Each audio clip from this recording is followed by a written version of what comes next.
Welcome back, everybody. It's your boy Big Trout. Happy Hump Day. Been a couple of days since I've been a review here. Hope everybody's okay, man. The big storms of last night. I tell you what, we have not had tornadoes, threats, and tornadoes like that in a long time for a widespread area.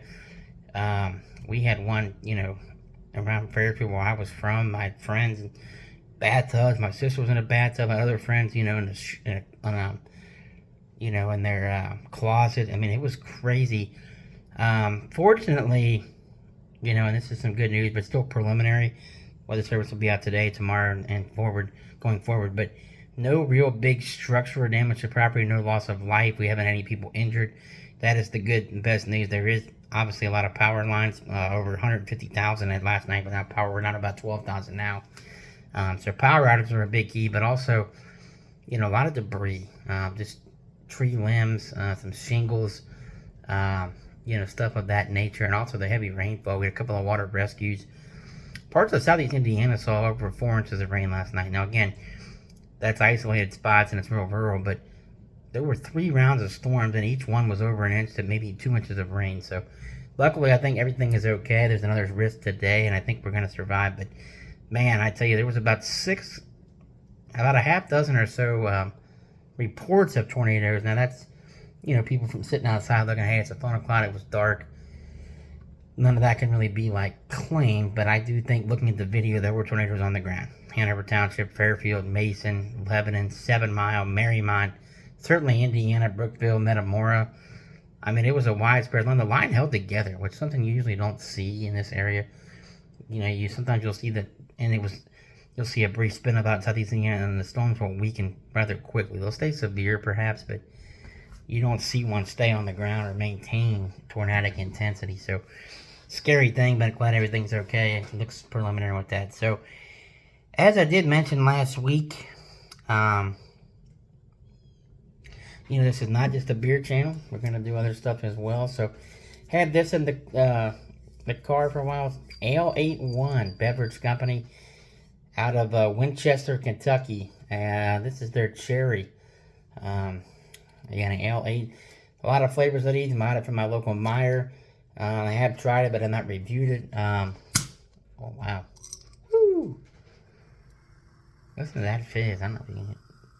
Oh, wow.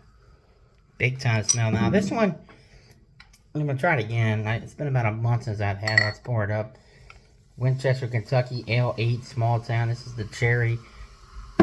Looks like a pretty good color, but you look at this glass, the light reflects this. Almost looks like a dragon fruity color, but over here, yeah, it looks cherry, but the glass comes out. So these are 6-packs. I think they were $7, $6.99, 12-ounce bottles here. Ale8 cherry. Now they have a lot of flavors available. Had a ginger ale, an orange, I think maybe even a root beer, maybe a cream soda. Been around since 1926. Says the secret's in the bottle. 1902, my great uncle Lee began producing flavored soft drinks on Main Street in Winchester, Kentucky. And in 1926, he introduced Ale81, a ginger and citrus soft drink at the Clark County Fair. 4 generations later, I still blend the secret recipe from his handwritten notes. Taking inspiration from his innovative spirit, we have combined the secret Ale81 recipe with natural cherries to create a refreshing soft drink that honors Uncle Lee's heritage. Fielding Rogers, 4th generation owner, got the bottle there. So pretty cool, small town sodas, obviously Winchester, Kentucky, all about. Let's get into it, guys. Cheers. Happy Hump Day morning.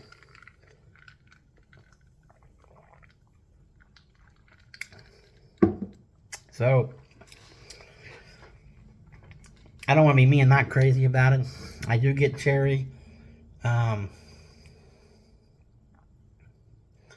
For bracing pep. Made with sugar. It's less sugar than most sodas, though. 30 grams, 30 carbs. It's still a lot, obviously. 120 is still not good for you. But, you look at a Mountain Dew or a Pepsi or an orange soda or like even a Cherry Coke, it's about 70 grams. So the sugar is cut in half on this, and maybe that's why it doesn't taste as great. Well, that's not bad. I think out of 5, I'd probably give this a 3.75. I mean, it's a lighter option. The cherry's subtle. It's not a bad soda, and I think it's not a bad idea if you want to still have a soda and cut. I mean, it's still bad for you, so I'm not telling people to go out and drink soda because, you know, I drink them, but yeah, I wouldn't recommend it if you have a kid or if your family. But it is less than the other sodas. It's cut in half drastically, so it's drastically less. But the taste is not as great. So, again, let me know what you think if you've tried some other Ale 8 flavors. If anybody sees these, they're pretty widespread. I mean, Meyer has them, Kroger, I think Walmart. Again, different flavors. Going to get into them. This is the cherry. Pick up another 6-pack here in a few weeks and get into a different flavor of this. Again, there's the color.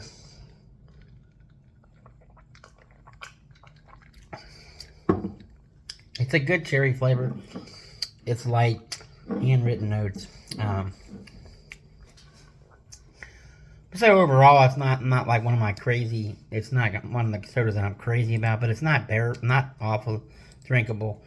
Happy hump day, everybody. Stay safe out there with this crazy weather. Cheers. Love you guys. We'll see you soon. Again, let me know if you have any Ale 8 requests or have tried this or any other Ale 8 products. See you guys.